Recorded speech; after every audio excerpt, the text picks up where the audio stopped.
आज हम लोग पढ़ रहे हैं अनुसंख्य गुणधर्म। अनुसंख्य गुणधर्म इंग्लिश में कहते हैं इसको कॉलिगेटिव प्रॉपर्टी। क्या कहते हैं? Colligative property. मान लीजिए कि इसमें जल है, इसमें क्या है? जल है। तो जल का क्वथनांक यानी कि उबलना 100 डिग्री सेल्सियस होता है। अगर इसमें चीनी डाल दीजिएगा तो देखिएगा कि चीनी का जब चाशनी बन जाएगा तो ये जल्दी नहीं उबलेगा, 100 डिग्री से अधिक पर उबलेगा।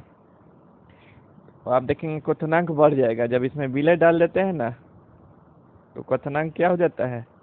बढ़ जाता है। और इसको अगर जमाने का प्रयास करेंगे तो 0 डिग्री पर जैसे पानी जम जाता है तो पानी 0 डिग्री पर जम जाएगा, और इसके साथ अगर चीनी वाला पानी रखेंगे वो जल्दी नहीं जमेगा।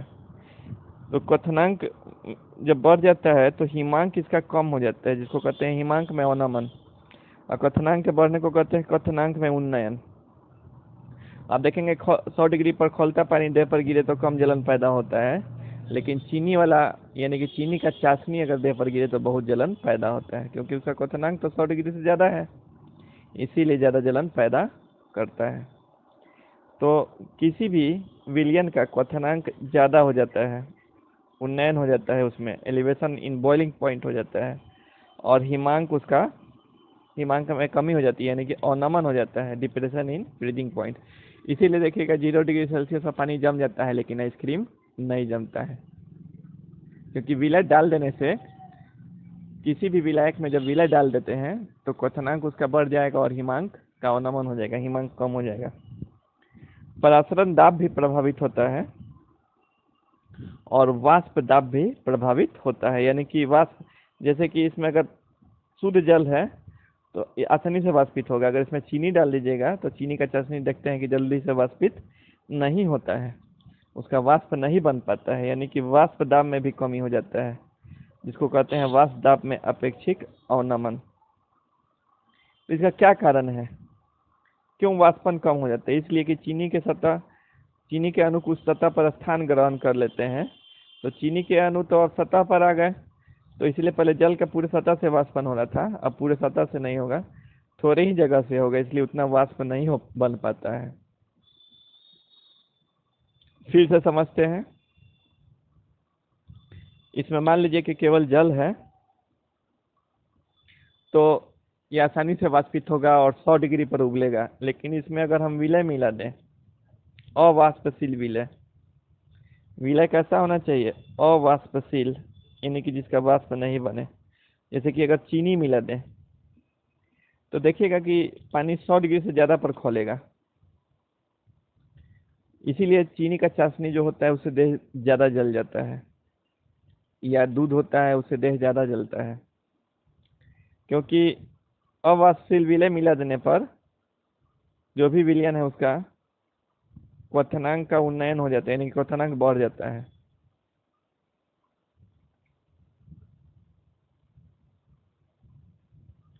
और हिमांक का कमी हो जाएगा, यानी कि जल्दी जमेगा नहीं, हिमांक का अवनमन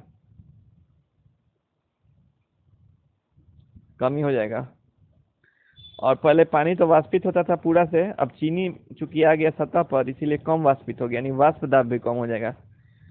तो वाष्प दाब का अपेक्षिक अवनमन, वाष्प दाब का अपेक्षिक अवनमन। और चौथा परासरण दाब। ये 4 अनुसंख्य गुणधर्म है। तो अगर परीक्षा में पूछेगा अनुसंख्य गुणधर्म कौन है, तो 4 तरह के होते हैं। पहला है वाष्प दाब का अपेक्षिक अवनमन, दूसरा है क्वथनांक का उन्नयन, तीसरा है हिमांक का अवनमन, और चौथा है परासरण दाब। इन्हें ही अनुसंख्य गुणधर्म या कोलिगेटिव प्रॉपर्टी कहते हैं। यह किस पर निर्भर करता है? तो विलय के मात्रा पर निर्भर करता है, यानी कि विलय के कणों की संख्या पर। तो अनुसंख्य गुणधर्म वैसा होता है जो विलय के अनुसंख्य गुणधर्म विलय के कणों के संख्या पर निर्भर करता है, प्रकृति पर नहीं। प्रकृति पर नहीं यानी कि कौन किस तरह का विलय लिए हैं, विलय का प्रकृति क्या है इस पर नहीं निर्भर करेगा, विलय के कणों की संख्या पर निर्भर करेगा। यानी कि 1 मोल आप चीनी लीजिए चाहे 1 मोल यूरिया लीजिए, अनुसंख्य गुणधर्म में परिवर्तन उतना ही होगा, क्योंकि 1 मोल चीनी में भी अणुओं की संख्या 6.022 गुणा 10⁻23 होगी, और 1 मोल यूरिया में भी अणुओं की संख्या 6.022 गुणा 10⁻23 होगी। तो अनुसंख्य गुणधर्म वैसा गुणधर्म होता है विलयन का जो विलय के कणों की संख्या पर निर्भर करता है, उसके प्रकृति पर नहीं। तो अनुसंख्य गुणधर्म कितने होते हैं, तो 4 प्रकार के होते हैं। कौन कौन? तो वाष्प दाब में अपेक्षिक अवनमन, क्वथनांक में उन्नयन, हिमांक में अवनमन, और चौथा परासरण दाब। तो अभी हम लोग पढ़ेंगे वाष्प दाब में अपेक्षिक अवनमन। वाष्प दाब में अपेक्षिक अवनमन, इसको इंग्लिश में कहते हैं relative lowering of vapour pressure. Relative lowering of vapour pressure. अगर इसमें शुद्ध जल है तो इसका वाष्प दाब पीए है, यानी कि विलायक का वाष्प दाब क्या है, पीए है। अगर इसमें हम कोई विलय डाल देंगे, जैसे चीनी डाल दें,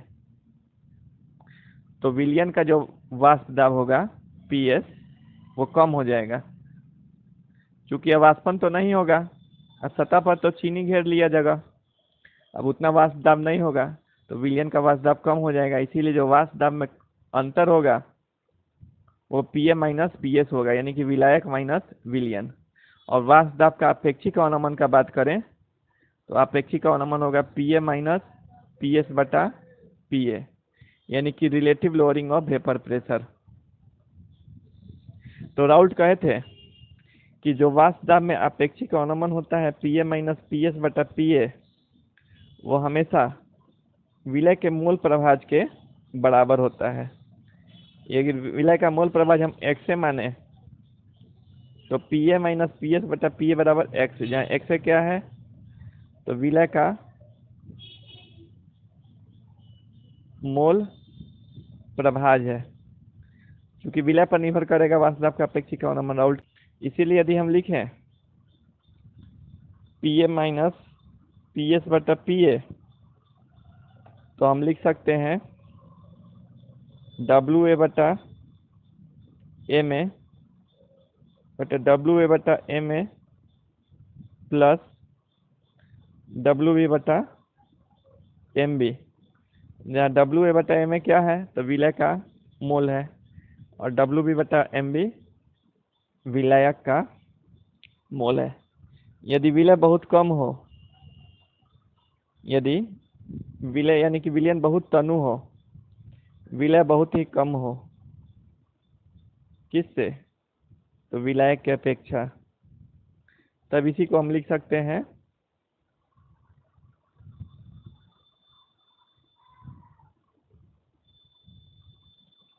पीए माइनस पीएस बटा पीए बराबर डब्ल्यू ए बटा एम ए बटा डब्ल्यू बी बटा एम बी। अगर इसको सॉल्व किया जाए तो हमारा आएगा पीए माइनस पीएस बटा P A equal to W A बटा M A into M B बटा डब्ल्यू बी। तो यही है हमारा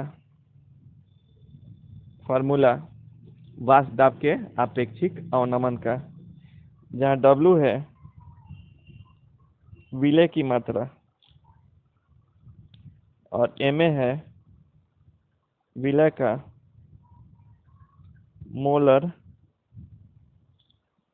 द्रव्यमान, और एमबी है विलायक का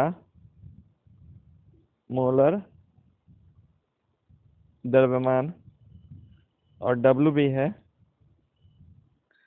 विलायक की मात्रा। तो अगर इस फार्मूला को याद रखेंगे तो परीक्षा में आपसे न्यूमेरिकल भी बन जाएगा। ये 5 नंबर का क्वेश्चन आता है। तो डायरेक्ट इतना भी लिख सकते हैं कि जो वाष्प दाब में अपेक्षिक अवनमन होगा वो होगा P A minus P S बटा पी ए बराबर डब्ल्यू ए बटा M A into M B बटा डब्ल्यू बी। इतना लिख देंगे तो आपका परीक्षा में नंबर पूरा मिल जाएगा। तो इतना ही आज रहने दीजिए। Thank you.